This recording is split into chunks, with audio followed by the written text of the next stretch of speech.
Folks, welcome. I'm the person who's presenting today, so there's not anybody else.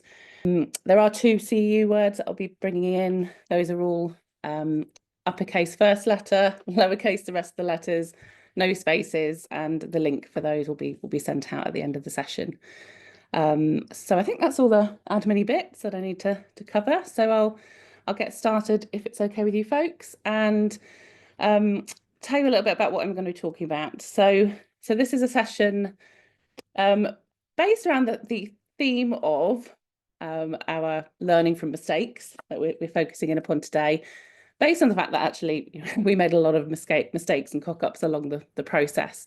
But also I think sometimes there is a broader issue and sort of error within PBS where we don't focus enough upon some of the really amazing behavioural analytic approaches that we have in our field that can be really impactful and have a really beneficial impact upon people's well-being, which is the aim at the end of the day. So what we're going to be talking about here is an approach where we have implemented skills-based treatment within 3 different contexts with 3 different young people and awesome families, and just reflecting upon those processes and some of the things we've learned as we've gone through there. So yes, without much further ado, let's move to the next slide where we talk about how we're going to structure this.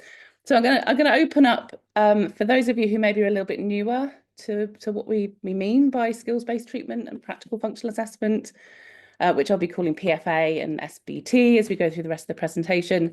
I have got a couple of slides where I'm just going to sort of touch upon that. I'll do the best I can. It's quite a complex subject matter. Lots of you probably already know about it, so hopefully that will be helpful. But obviously, I think important for those of you who maybe haven't heard about it before. So I'll give a bit of a background to that particular approach. And I'm going to introduce you to 3 young people that we have used these approaches with over the last sort of year to 18 months, I think. And concluding by reflecting on the process and what potentially we've learned from that process as well. And then we'll get to the point where hopefully I'll be able to answer any questions that you might have in relation to those bits. So that's how we're going to structure things. And I'm going to keep an eye on the time as I do that. So PFA, practical functional assessment. So this has come from the work of the fantastic, awesome Greg Hanley over in the States, and his team at FTF Consultancy, other people that are sort of leading on these approaches. Practical functional assessment is the first stage of the PFA SBT process. And this is a method that we use to identify what we call these synthesized contingencies that might be maintaining behaviours of concern. So what we mean by that term, synthesized contingencies, is that we're not just focusing in upon one of those broad functional categories that we traditionally use in our PBS plans, etc. It's this understanding that actually, behaviours of concern serve a purpose of meeting a whole range of needs for individuals, and very often what it might be is that young person is wanting to stop the task that they're doing to go and do their favourite things with their favourite person, and we've got this combination of different purposes or functions, that synthesized contingency. So the PFA is a method of identifying what that specifically looks like for the young person that we're working with, that we're supporting. The PFA process begins with an interview. It's a really nice, broad, open interview that's carried out with the people that know that person the best. So in all 3 of the young people that we're talking about today, that was with their family members, so with mum and dad, who were obviously got the best understanding of that person's behaviour. And what we try and identify from that, quite simply, are the situations in which the behaviours of concern are most likely to occur. So the establishing operations, the things that we might bring in that lead to those behaviours escalating, what that might look like for that individual. So both the earlier signs that somebody is escalating, something that we might call our precursor behaviours, but also, those higher level behaviours that are causing a significant concern to that young person and their family and other people around them. So just understanding, clearly defining those behaviours. The interview also really importantly helps us understand what best looks like for that individual, that the environment in which that person is having the best time. And that's something that we give the acronym HAPPY, RELAXED, ENGAGED, HRE. And it's about understanding, you know, what things does that person need to be going on around them to be having just the best time. And the idea with this process is that we fill that environment with all those things that are super reinforcing, super engaging for that individual. And we understand, we have an understanding of that throughout the process. It's really important. So our interview identifies that. What we then do with that information is we conduct a really brief analysis, something called an interview-informed synthesized contingency analysis, or ISCA, which is conducted where we implement the specific EOs for that individual. So they're in their HRE place. We come in and we bring in that demand or that thing that person might find difficult. And we observe the effect upon that person's behaviour, and we see whether actually, you know, the interview is correct and that is something that they might sort of begin to struggle with.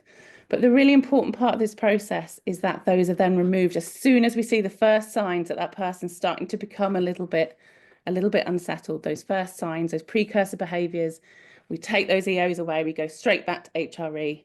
We do that, you know, a couple more times just to make sure we clearly can see that we've got that an understanding of that behaviour.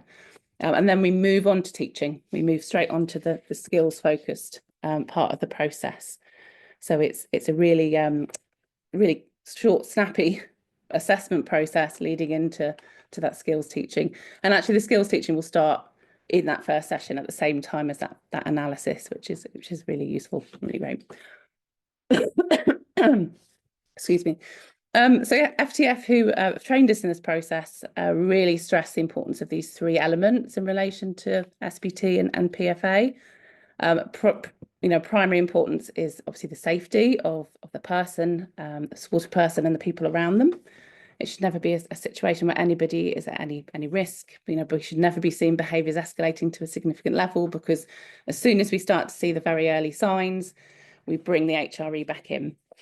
Because we're surrounding that person with this environment that's full of reinforcement, full of positive, enjoyable things, it should be a really great scene for rapport building. And we have found that as we've been going out there and implementing it. And really importantly as well, this term televisability, which is a way of describing dignity, really. And the idea is that what we're conducting, what we're doing with these young people, we should be happy to have publicly made available for people to see. It shouldn't be something that we think, oh, I'm not sure I'd want anyone else to see this approach. It should be something that we're happy to be able to share. And all of this has got the foundation is enabled by the fact that we've always got the door open. Sometimes actually literally, but certainly metaphorically, the person is always allowed to leave if they'd like to leave. They can always tell us to go away if they'd like us to go away. It's child-led and it's assent-based, and it's been really empowering, as we've seen, for the young people and their families as well. So following on from the PFA process, we've carried out our assessment, our analysis. We move straight into the skills-based treatment part of the process. And this is the part that we're going to be talking about the most during this presentation. I thought probably best to show it to you and relate the same way that FTF would describe this process, Greg Hanley and his colleagues. And that's this tree. And we've been going back to this tree so many times as we've been going through this process, just to sort of help us to design this approach and to remember the order of events as we move through things. But very first stage that we focus in upon is the communication response. So that's teaching that person when the EO is brought in, we teach that person a way of saying, you know, actually, I don't want to do that. I'd like that to go away. I want to go back to my way. And for all three of the individuals that we were supporting, the communication response was the term "my way," and I'll describe it for all three of the individuals, which should make it a little bit clearer. We teach that once that's been taught and that person is using it consistently, we move to the toleration response. So that's where we bring in the EO. So perhaps it might be, you know, time to do a little bit of work now. The person says my way because they've learned their communication response. On this occasion, when we were teaching the toleration response, we'll actually say, actually, not this time. And we teach that person a way of saying, okay, you know, no problem. And again, that will vary depending on the individual, but for a couple of our individuals, for example, it ended up being a fist bump. Yeah, okay, I could do this. I've got this. We teach that. We get to the point where that person is using it consistently. We vary the point at which we go back to HRE. So sometimes we'll go back to HRE just straight after My Way. Sometimes we'll move to the tolerance response and go straight back to the HRE. And then we bring in the CABs, so the contextually appropriate behaviours, and we've got CABs all the way up to number 6. And these will always be determined by the interviews, by what the families have said that we feel we need to be focusing on for that young person, or what the young person perhaps has got as a goal for themselves. The first step of that process is the relinquishing. So that person said My Way, and we said not this time. They've given us that fist bump perhaps to say okay, and then we're asking them to put down perhaps what it is they're engaging with, or to stop the interaction that they're engaged in, and to enable them to be ready for some of the activities that we might be bringing in at later stages. The transition stage is where they might move to an area where the activity is being presented, or it might be that we just transition to a different activity in front of them. So they might, put down the thing that they're engaging with and begin interacting with the academic work, perhaps. And then we move through CABs 3 to 6. So CAB 3 is about they're starting to do a little bit of some of these tasks that we're wanting to introduce. With CAB 4, we're beginning to vary it. So we might do 2 different tasks based around the same general sort of branch that we're going down, but 2 different tasks, that varying. We might then move into enduring. So we basically lengthening out the amount of time that person spends engaging in those tasks. And then we get to the point with CAB 6 where we're bringing in challenges and difficulties and building up those skills around persevering when things are a bit tricky. All the time HRE is happening, between these. And at each stage, that person doesn't necessarily know the point at which we're going to go back to HRE. So, at some stages, even in the later parts of this process, that person will say My Way and we'll go straight back to HRE. Other stages, we might go all the way up to CAB 6 and ask that person to engage in a longer period of activity. So that's the general process, hopefully explained in a nutshell and hopefully clearly enough for you folks. But I think it's always a little bit clearer when we're talking about it in relation to some real life people. So that's what we'll go on to do now. Before I do, I just wanted to give you the first keyword.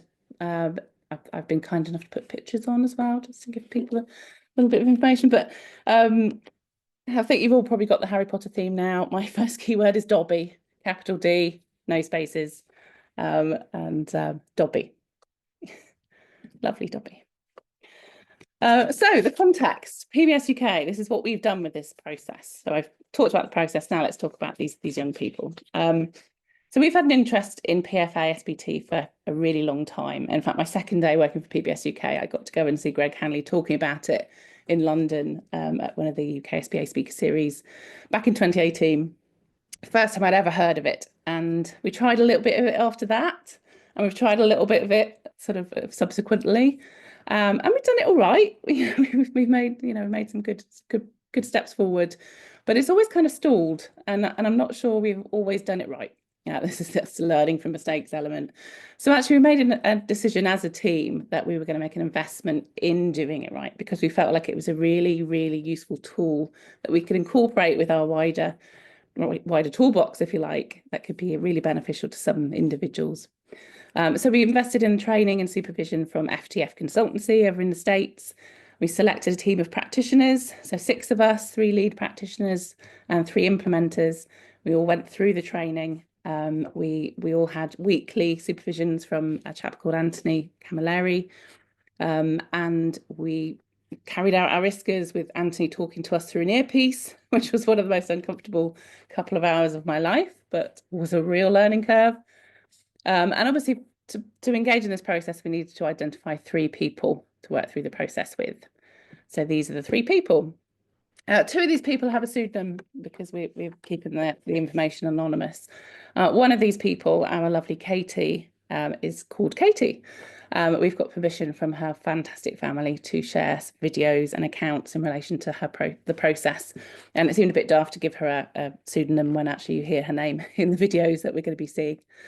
So Katie and Philip were referred as part of a cohort of children by a large ICB in Southern England. So they were referred to us not specifically for PFA, SBT, but for PBS input. And we felt, after obviously interacting with the families and the MDTs around them, that actually this would be a process that could fit. The families were all involved in the early stages of our training as well, and met Greg Hanley on a Zoom meeting, and yeah, it was all a really collaborative process. Ada, also from the south of England, she was referred by an SEN school, so slightly different course, but all fairly similar presentations, and based in the south, which was handy because most of us were sort of based in the Midlands downwards who were engaging in this process. So Katie, we're going to see the most of Katie because she's the young lady that I was working with my fantastic colleague Sandra. She was 13 when we first got to meet her. She's 15 now, but she was 13 back when we first met her and her family. I think she'd been referred. It was quite a long process between her being referred and us actually having the information to proceed with that input. But she's a young lady who's autistic and has a learning disability. She's has charge syndrome, Tourette's. She's got a visual impairment. She's got deafness in one ear. She's currently being assessed for ADHD as well. So a lot of challenges for our Katie. And the reason that we became involved with Katie was the level and intensity of those behaviours of concern that she'd been engaging in, particularly at home with mum and dad. And this involved loud vocalisations, so continuous screaming, physical behaviours, including biting, to the point where she'd caused open wounds, particularly to her mum on the arms, etc. Really severe self-injury resulting in hospitalisation over a Christmas period. Smearing and property damage as well, really high level stuff. It was a really difficult situation. The family felt like they couldn't go out and about and do things. They couldn't have holidays. They couldn't have people around. It was really tough. Philip, he's a young chap who was age 12 at the start of this input, autistic and a learning disability, a really significant need for control and predictability at home. So particular behaviours around when the dishwasher is on or off, when his mum is using the phone, where she sits, moving her face to him when she needs when he wants her attention, etc. Along with physical behaviours towards others and really severe property damage as well. And then Ada, who was also age 12 and is autistic and has a learning disability, and she again had a really significant need for control and predictability within the home environment, leading to some really severe family restrictions with mum not being able to go out unless she's going to work. Mum being the only person that can tend to her sort of evening routine, etc. And really severe property damage and physical behaviours. So the walls we saw in the videos didn't have any plaster on them due to the damage that she'd been causing. So 3 young people, hopefully you can see that there were some significant struggles and difficulties. So that gives a bit of an intro. So we're going to talk about Katie first and in the most detail, but we'll revisit Philip and Ada afterwards. But I wanted to talk about Katie first because we've got some videos and I think the videos will help show the process a little bit more clearly as well for those of you who maybe are struggling to sort of get your head around what this might actually look like in practice. So wonderful, Katie, because we can't have presenter mode, I'm just making sure I can see what my next slide is. It's always nice to know what you're moving to next.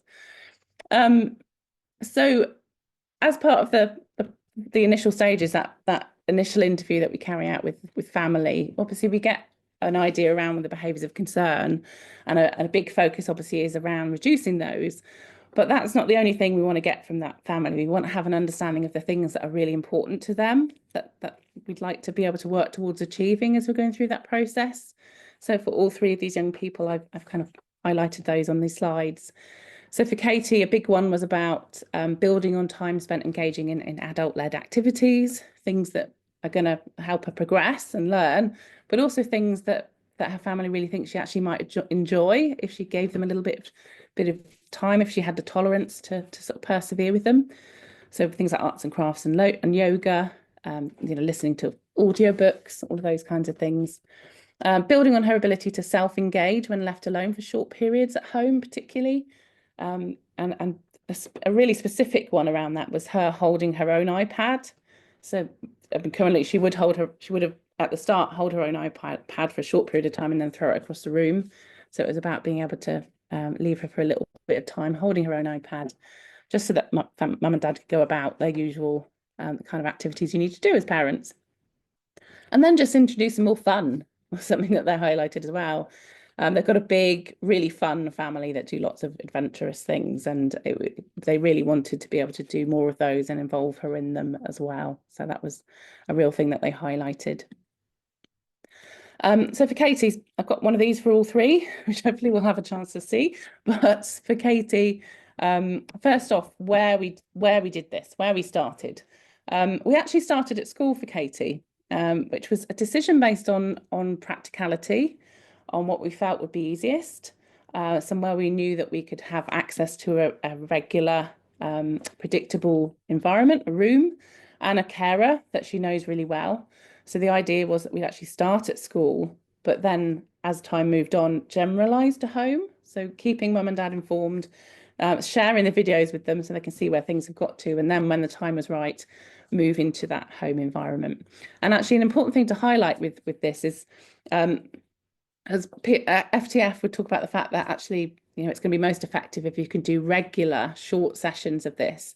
And they suggest, around about 3 or 4 sessions a week, really, you want to be aiming for.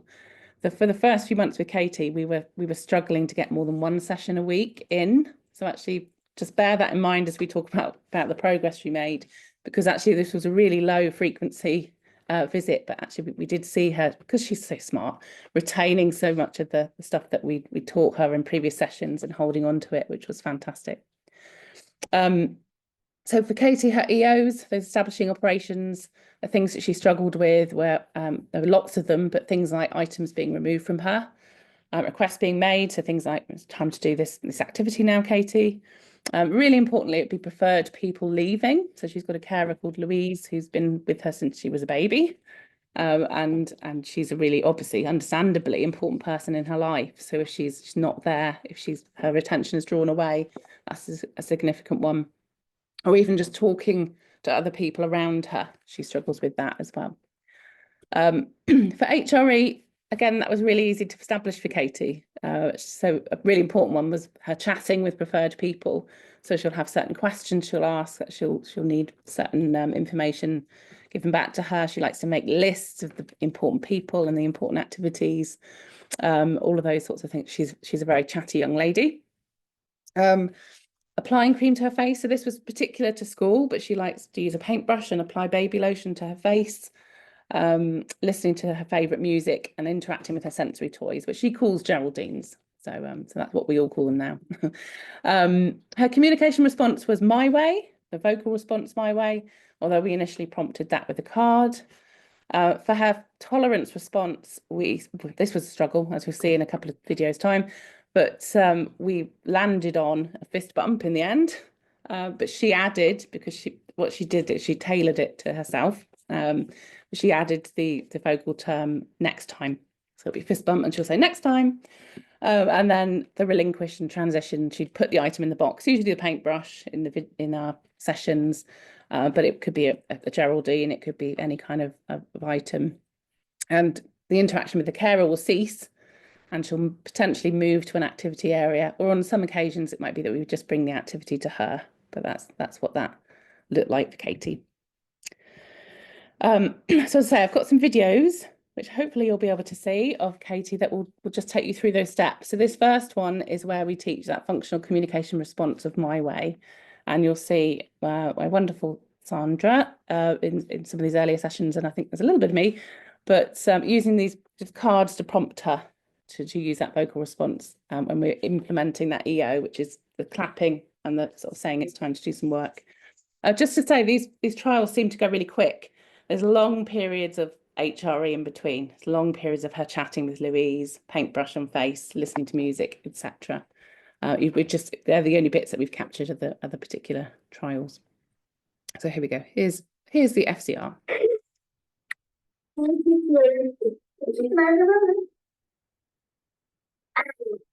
you. Now the blanket. My way. Of course, no problem. There you go. You can have all your things back. I'm not wearing my old blue hoodie to school. That's the least effect when I do. Thank you. Can I have the brush? My way. Okay, no problem. That's fine. You will slip and slide, yeah, like you might go whisk pop bang. Hey, can I have a paintbrush? My way. Oh, no problem. It's fine. You can have your way. Yeah. Now the paintbrush, baby. My way. No problem. You can have your way.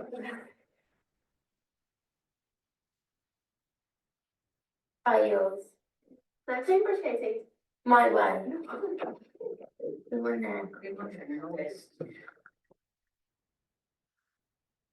My way. No problem. Fantastic. Okay, so you can have the paintbrush. My way, please. Fantastic. No problem. My way, please. No problem. I love that last one. And we have subsequently visited her sometimes, and it's a language she brings in when she sees Sandra and I's face sometimes. Although she always wants to engage with us, it's a language that she uses around us, and she got really good at it really quick. She's such a smart cookie. So moving on, moving on to the next stage of the process. So this was the tolerance response. This is probably the bit that we made the most mistakes in. It was a really tough bit to overcome because we really confused her by trying out a few different things, because it was finding something that fitted with her methods of communication, etc. We did, as you'll see towards the end of this video, settle on the fist bump, but we did end up, when we tried to use the vocal response, so her just saying okie dokie, that then connected with her functional communication response, and we ended up with this really super complex functional communication response. It was much better to have something that was motor for that tolerance response. We learned with Katie. She taught us heaps.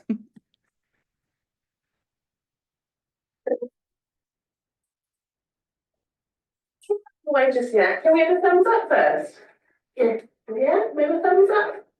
That's that thumb. Oh, nice. You can have your way. Is it in the word? My way, please and thank you, Lisa. Not this time. Good. Bad. Katie, say okay. 2 thumbs up. Good job. So probably you can go back to your way. Fantastic. Katie, can we do some work now? My way, please and thank you, done. I'm not sure about that. How about you say okie dokie? Okie dokie, no problem. You have your way. Right, Katie, can we do a little bit of work now? Please and thank you. Okie dokie, your way. I don't really know what to do with that, but that was brilliant. Of course you can have your way. Don't play my own. Katie, time to do some work. My way, please and thank you. Thank you, please. Not this time. Good job, you can have your way, fantastic.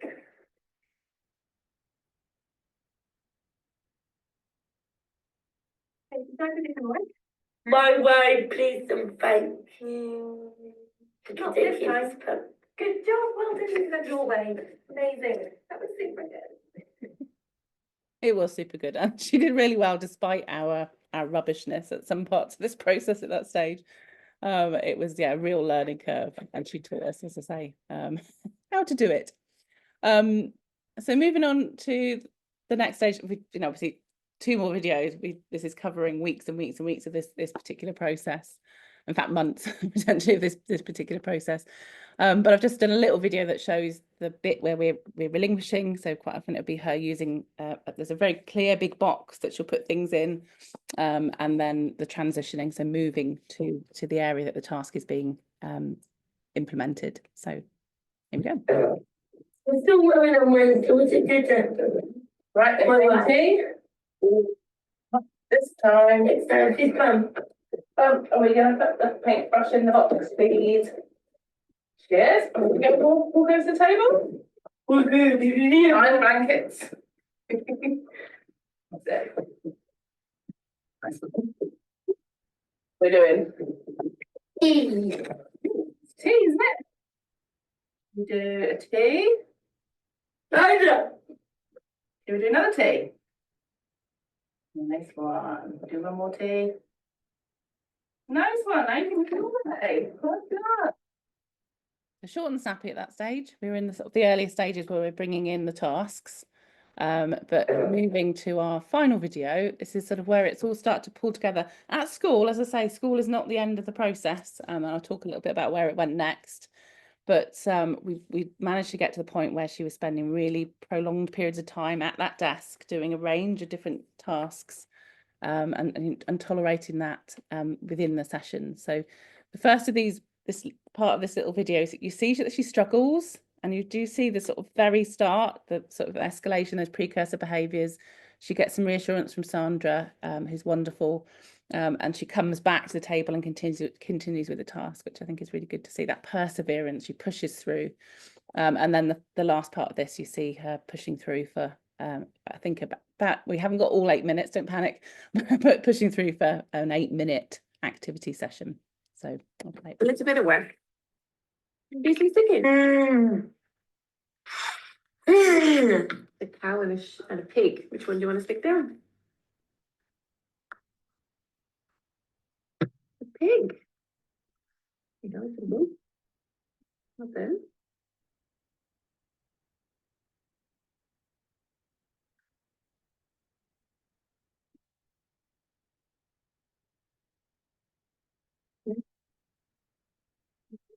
We've got through a lot of quick sticks. Stick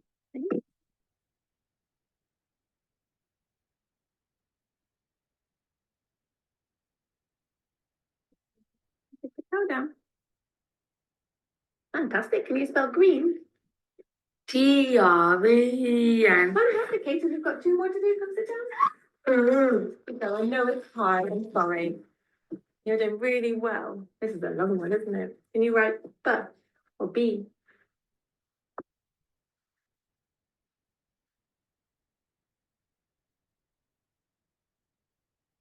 Hold it. Hold it, sure. There you go. Hold it. Well, then we're finished. You can have your way. Fantastic. My way. Not this time, Katie. Next time. Put much in there.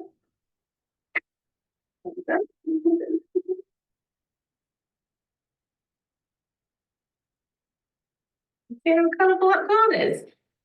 I think it's going to look really nice with purple glue on it. Purple plant. Yeah. So should we start with sheep? Look, sheep. So should we put some glue there? We'll find the sheep. There. Lovely. That's our spot for our sheep. We're going to put the sheep there. Well done. Beautiful. Pushing down. Well done. And we're going to do randomly a beaver.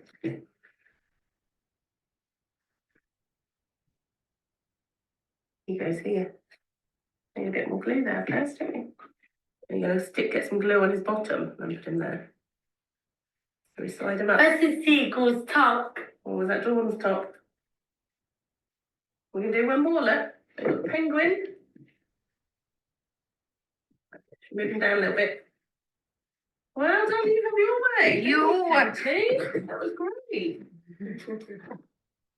What a legend. That summarises, in a really, really short and snappy way, all of those weeks and weeks that we spent going into school, and supporting Katie to develop those skills. And we just saw that level of tolerance and resilience build as we were bringing in those tasks. And it wasn't actually so much about the actual specific tasks. It wasn't that we were trying to teach her to stick or teach her to spell. It was much more about we were trying to teach her that, you know, it's okay to spend a bit of time doing some of the things that we'd like you to do, because, you know, the world will improve and you'll go back to doing those things that you can do. And that variability in how fast you needed to go through the process really kept her motivated and kept her engaged. So mum and dad were involved throughout this process. They were watching all the videos. We were having regular contact with them. And when the time was right, we started to merge. So we do a session at home and 2 sessions at school. And then we got to the point where we finished the sessions at school and we just moved them to home. And we taught mum and dad through some coaching how to implement the process. So we did it, and they were the HRE bringers. And then there were sessions where we'd be just sat in the room and guiding mum or dad to bring in the EO and to carry out the process. And it got to the point where we were able to leave the room for short periods as well, and come back in and sort of give some guidance. And they do sessions sort of between our visits and let us know how it went. And obviously with time, it just became a natural part of how they engage with Katie. They understood and learned the importance of HRE to Katie, and that if they're going to bring in something that's new and challenging, that finding that HRE for her to start with is a really, really important platform on which to bring those challenges. And also, you know, the variable nature, that reinforcement was really important as well. So how did it go? It went brilliantly, I think is a good summary, really. So just some outcomes from our data, from the information we've collected. So the family are now taking holidays together, going out for afternoon tea. She's tolerated having ear molds for her earplugs, something that she really struggled with previously. So she can now go swimming, which is an activity she's really, really enjoying. She's moved to post-16 early and settled really well. We went and visited her last week for the first time in quite a little while, because the idea was we'd update some of her PBS plan and perma profile, etc. And it was just fabulous to see her there. And actually, Louise is saying she's, you know, maintaining some of those skills. She's not using the same language now. It's not my way, next time, etc. It's just become natural and part of the way that people do things with her. She spends short periods of time doing activities on her own during the evening, and she holds her own iPad for longer periods of time. So that was a specific goal for her. And she now participates in a range of adventure sports. So she's a little bit of a thrill seeker, and is looking forward to more holidays this year. I asked mum and dad to contribute if they could, and they did so by sending me over some photos of what they describe as Katie having her life back, and that's the wording that they used in the email that they sent these photos with. So we see the ear molds, we see her visiting Santa on one of her holidays, lots of adventure activities, just spending time with dad, and you know, appearing really, really happy and relaxed and having fun. And then the little quote that they sent as well, which is just lovely. There are moments in our daughter's journey where step changes occur, and this interaction with PBSuk was one of those. They provided her and us with tools to negotiate and compromise, removing her frustration. And I think compromise is a big one for her, actually. That's a good word to describe this process. The PBSuk practitioners, Hannah and Sandra, demonstrated the techniques and were with us every step of the way as we developed the approaches required. These are now part of everyday life. We have a daughter who is much happier and able to communicate her needs and desires, which makes our family life fun again. And I can only just about now read this without becoming emotional, because when they sent all of that over to me, I was a blubbering mess. So yeah. That was our Katie. Moving on, I'm conscious that I do want to talk about 2 other people and summarise. So apologies if this bit is a little swift. But Philip, so we had 3 young people that we were supporting at the same time. We were meeting weekly with Anthony to discuss these 3 young people. So obviously all of us got to learn from those videos and what we were doing there. And so Philip was the young person that Paddy and Hugh were working with, and big aims for him were around mum being able to load a dishwasher, visitors being able to come to the house, and just building on his general flexibility and tolerance at home as well, so that, you know, they can have their lives back in some way. Philip's input all took place at home, as that was identified initially as the area where the most input was required. where the most challenges were being presented. And the significant EOs for Philip were the guests in the house, requests being denied, mum talking to others or on the phone, all of those kinds of things. Just people coming into the house was a significant one, and things like the dishwasher being put on, etc. HRE for Philip was around just basically him having access to the things he wanted to have access to. So several different variations of screens, his preferred items, so toys and objects, and really importantly as well, mum's undivided attention. So that was what he needed in his HRE. And then communication was taught. This was a little bit of a challenge for Hugh and Paddy. I think they did some manned training initially and taught the My Way response, and he taps his own chest as that communication response. But things did move in a slightly different way for Philip. So there were some challenges in relation to actually bringing in the EO, because at the end of the day, there were so many reinforcers around in that house. There were so many things that they might want him to relinquish. And if he was putting the phone down, he could just go to another screen or another item that he found really, really reinforcing and enjoyable.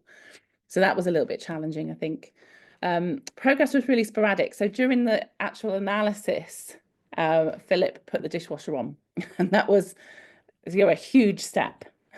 Just letting Hugh and Paddy in the house was a huge step. So from those early stages, there were some huge leaps forward, but there were other sessions where there was very little progress, and it was so variable and sporadic that it was a little bit difficult to sort of know what to do with that. And there was also sort of reflection as the process continued around whether actually it was the correct approach for him, and whether it was sort of super compatible with him, particularly in relation to some of the broader concerns and challenges in relation to some of the behaviours transitioning to school, etc. So it felt like actually the focus needed to move, and I think Paddy and Hugh focused much more on those school transitions and a little bit less on the implementation of this process. And it was about, I suppose, reflecting that this is a time-consuming process, and actually I think if you just focus on the SBT stuff, you might miss some of that really important broader PBS input around PBS planning and quality of life planning, perma profiles, etc. It's just making sure that those things are covered as well. However, still some really good progress made. So from the first stage during the analysis, he'd switched on the dishwasher. Mum's now having friends around for dinner weekly. He had a birthday party for the first time in 4 years. Mum has fed back, and this has been a pattern across all the families, that they felt well supported. And I think this links back to the fact that just people were coming regularly to the house and spending time listening to her and building a relationship with her and her family. So that was something that was really beneficial. And his general tolerance and flexibility appeared to increase as well, which was super fab. Ada, so my third, again, flying through these two, so I do apologise for spending so much time talking about Katie, but I'm a little bit passionate about all that stuff. Mum, so the big focus for Ada was around mum being able to engage in activities independently. So mum was a big focus. It was also around her returning to school and engaging in adult-led activities for increasing periods of time. So there were the significant goals for her that Katie and Anna were working with. She's also now being supported by our PBS technicians as well at school, which is fantastic. But this input started at home and then moved to the school environment. It was just felt like that was the priority initially, but then she went back to school, so it was about generalizing some of those skills to the school setting. Big EOs for her around items being removed, requests being made, mum leaving the room or attending to someone else being particular ones. Her HRE was all around low demand, being sat on the sofa, interacting with her chosen people in her chosen way, and interacting with the things that her favourite objects and items. Her communication response was My Way, but Ada, unlike the other two, used a button, which she still uses today, that says My Way, and she really loved that button. It was something that really got her on board with the process, was that she got to press this big red button and give that response. The tolerance response was one that took a little bit of shaping, because the aim was a fist bump and blow up, so it kind of thing. But I think some of the initial tolerance response, it sort of almost to someone who was looking from the outside looked like she was hitting people with her button. So it was about shaping it to a really clear fist bump as opposed to a hit as that tolerance response. And then the relinquish transition part was, it was initially they focused upon her handing over an item, but it soon became clear upon learning about her and the context that actually mum leaving was the relinquish. And so it wasn't about her handing over a physical object, it was about mum exiting the room, and you know, that was what they worked upon at that stage. So they worked through the process really quickly, actually. I think quicker than some of the other young people that we were working with. She zoomed through it, and we saw some really quick progress. So mum's back at work, has been to theatre to have a haircut. Dad now can support her evening routines. There have subsequently been some additional challenges at home that we've been focusing in upon. You know, we've not been in there for a little while, but I think really importantly, she's returned to school. And so the sessions moved to school with a focus on academic tasks. They faded out, but we've brought them back in because we're working on reintroducing her to the classroom that she'd used to participate in. So that's a big focus of the input. And it's been really transformative. And we're looking at potentially, if we can, spending a week at home doing some really intensive SBT to sort of support the family going forward. So I move past that slide. So if I was doing presenter mode, I would have done that in a much more flashy way. But to summarise, we saw 0 high-level behaviours of concern throughout the entire process. So the only behaviours of concern we saw were the lower level precursor behaviours. The whole process for all 3 individuals, there was not a single significant behaviour of concern. That's what that slide shows us. But I just want to make sure there's a little bit of time if people have got questions, etc. So a couple of slides, a slide reflecting on some of the challenges, and then we've got a slide reflecting on you know, actually what's been really cool about this process. So obviously we've had some challenges around logistics. We're quite a geographically separated team, and lots of us had to travel a long way to carry out these sessions. And as I say, the suggestion is that you carry them out regularly, regular short sessions. So that was certainly a little bit of a challenge, excuse me. Sorry, I got a frog in my throat. Another challenge was the time needed. So in relation to how we're commissioned to provide input, we have, you know, all 3 of these individuals, we hadn't planned the input to be SBT and PFA. So therefore, we had a certain number of days that we needed to fit that input into. Going forward, I think we're shaping our processes so that if we feel someone is suited to this approach, we can put in a proposal that clearly outlines how often people are going to need to visit and how much time it's going to take. But it was somewhat of a challenge to be able to provide the level of support that was needed within the context there. Really important to assess fit. So we've also, you know, both with Philip and with some people that we've supported subsequently with SBT. It doesn't always get off the ground if you haven't got that level of support within the context, particularly if we haven't got that level of buy-in from the people that are involved. You know, everybody needs to be on board with the process for it to be able to progress positively. So obviously, if you're carrying out sessions at school, you need the school to sort of understand what you're doing and why you're doing it, and to be able to enable you the space and the time to be able to run those sessions, etc. So certainly something we've learned. And I think just a reflection from the 6 of us, and for those of us who are using it going forward as well, because it's not just the 6 of us now who use these approaches in PBSuk, but we've been new to the process, so it's been bumpy. Sandra and I have made mistakes. I expect the other 4 would talk about making mistakes as well. But they've been really enjoyable processes and definitely taught us heaps as well. So the more positive reflections, what worked? What do we like about this process? And I think the thing that got this from the wider team that have been implementing this, one of the things we like best about it is that it's straight to action. We're not going in there and just handing a family another assessment report to add to their folder of reports that have been completed by other professionals. We're doing a short interview, a short analysis, straight to action, straight to teaching, straight to building rapport and engaging with that family. We find that the SBT process a well-designed approach, evidence-based, it's really intuitive, particularly a point I reflect on a few points down actually, but working alongside another practitioner enables it to be that intuitive as well. So Sandra and I spent a long time sort of discussing what we do next, or how we change, or what that tolerance response needs to look like, what we might try. Going back to mum and dad saying what tasks and activities should we bring in for Katie to engage with. It evolves and develops around that person and around that situation. And it brings in so many different parts of our science that can be really beneficial. We've definitely all found it's a really great way of building rapport and trust.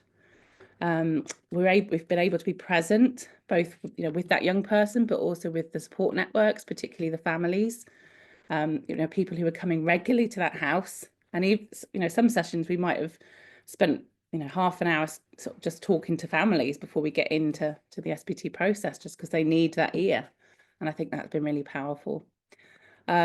All of those bits around it being assent-based, the door's always open, it's led by the child. It's real focus on teaching with joy, so there's lots of fun in it, there's lots of laughing. All of that has been really lovely. As I say, working alongside a practitioner, using videos as well, actually be able to look back. If Sandra did a session and I wasn't there, being able to see that, but also just looking back at my own sessions and thinking, well, why did you stand there, you silly thing? Or learning from those mistakes that we've made by being able to review them. Overall, seeing what people have got from this. So we've been teaching resilience and tolerance, and actually increasing psychological flexibility for the young people, but also for their families, I think, in some context. And of course, the best thing of all was that we've had some really powerful outcomes for all 3 children. All very different, but all been really positive. Second keyword, just because I'm coming to the close now, is Lucius, one of my favourite characters in Harry Potter. I do like a baddie. So Lucius is our second keyword. So get that down. I will move on from Jason Isaac's lovely face. And just to conclude with some quick thanks before we have a little bit of time, hopefully. I think I've done all right, haven't I? A little bit of time for some questions. But I'd just first of all like to thank the 3 wonderful people that we worked with throughout this process, and their fantastic families and support networks. They've been incredible, and we obviously couldn't have done it without them, but they've been so important in this, and they've helped us develop this. It's not been something we've done on our own, and it felt like something we're not doing to people, we've been doing it with them. So that's been wonderful. FTF as well, I probably should have put them on the side as well. FTF consultancy over in the States, who've taught us all about it. Big thank you to them, and an enormous thank you to all the other rest of the team that I'm representing, some of whom might be listening to me now. Katie, Anna, Hugh, Paddy, Sandra, and everyone else in the team who's going out and doing the SBT stuff, sort of based on what we've learned as well, and our PBS technicians who are doing a wonderful job continuing with it. I think that's been great. So yeah, just wanted to end with those. So thank you for listening. Sort of brace myself if anyone's got any questions, but if you need to get in touch, then my email address is there as well. So I'll get John to type it in the chat so that I can move away from the slide and come back to the main screen. Just wonderful. Before you go into the Q&A, there is a question in the chat which hasn't gone into the Q&A. Oh, you're muted, John. Although you might be hear me through my mic. Actually, you probably can hear John through my microphone. Carry on, John. Which was, what would normally be expected in the context and situation of SBT? In terms of one that's suitable for SBT, I guess that's what we're talking about there, is what Yes. kind of context would be. I mean, I wouldn't have said there's any such thing as the ideal context, but I think a really important first step is buy-in, I think, isn't it, is actually having family and people around that individual who understand and the process and why we're doing it, and us not just coming in and saying, well, we're doing this thing whether you like it or not, but us being able to explain it. And because it's a bit weird. I think sometimes it can be a little bit weird to see us just teaching that person to say my way and immediately reinforcing. I think that can feel a little bit counterintuitive, I think, sometimes. And I think you do sometimes feel like you're looking a bit strange when you're doing that. So I suppose setting the scene for the understanding of it. But also I think having really sort of clear goals around what we're working towards would be significant. I think, FTF would say there aren't very many situations in which it wouldn't be suited, provided you can do that groundwork around getting that contextual fit and getting that buy-in. I think is important. Hopefully that's answered that question. Should I go to would it be easier if I just went there? Yeah. Okay. Well, more is coming since, yeah. Yes, okay, I'll do my best to work through the ones that are in the actual Q&A. And I'll do it in order as well. So if I don't get to the end, I mean, I'll carry lunch after this, so we can carry on a little bit if we need to. But when you had one or two sessions per week initially, were there any other attempts to teach the FCR in between? Good question. And that's actually something I should have mentioned, and I think is important to this. Business as usual is very much the message that we give to the people that are providing support. And actually, this is something that Katie's parents fed back. They really liked about the process. We weren't coming in and saying, do all these things differently. It was about, we'll do our sessions, and in between those sessions, you carry on as you were. And when we want you to change what you're doing, we'll let you know. And that was the case. So it did actually mean that between sessions, we weren't teaching it. However, quite early on, she did start to say my way in other contexts. And we gave a little bit of guidance around how we might respond to that. But no, there wasn't any teaching outside of the sessions initially. So it wasn't ideal. We would have liked to have got in there more regularly, but yeah, it was great to see the progress. How many sessions do we have with Katie? That's a number I should have at the top of my head, really, to be completely honest. A lot. I might have to let you know that one, Lewis. It was a lot of sessions. Sandra, if you know, put it in the chat because we started off as at one session a week. We did move up to 3 sessions a week for quite a couple of months. And we went all the way from sort of around about October, November time up until I think it was sort of April, May time. So, quite a high number of sessions. We've got a lot of data. But the sessions lasted approximately an hour. I suppose we got there and she'd have a snack and we'd sort of, done a bit of time with her in HRE. And then we'd do about an hour where we're actually implementing the trials. Sometimes they'd be a bit longer, but generally you'd aim for about an hour a session. But yeah, session numbers I'd be useful to know actually. And this is good prep because I'm presenting this presentation again next week, so I'll make sure I'm prepared for that question. Can I ask how often these sessions are scheduled? So that's another question about the regularity of sessions. How long was the full process? What was the cost of / funding projection? That's a bit of a difficult one to answer within the context of the presentation, Kaylee. If you want to get in touch, that might be a little bit of an easier one to have a chat about outside of the session around how we've sort of costed it, etc. We'd be more than happy to have a chat about that. The length of the process, in terms of the planned scheduled SBT sessions, I think it was probably around about the 6 months in the school, but then further period of time after that at home providing support. And we still have a little bit of involvement with the family and with Katie as well. This was really technical stuff. I was wondering how you're able to communicate this to the family. Really good question. We had the privilege of working particularly with all 3 of these young people with incredible families. And again, I speak the most about Katie's family because they were the family that we were working with. It was all obviously completely new to them and new language. And of course, what we did as best we possibly could was sort of simplify it for them. But Rhonda and Chris, Katie's mum and dad, they actually learned all the acronyms and sometimes used them themselves in relation to things like HRE. One thing that we did do that helped a little bit, I think, with some of this was we created, before we moved to the home context, we created a little bit of a video montage of the different steps and with sort of some commentary and some explanation in between as well. So that it was almost like a little bit of a webinar that people who were who were sort of understanding it could watch. So that helped, I think, a little bit around breaking down some of that technical stuff. But as much as possible, we did just try and explain things in as simple terms as possible.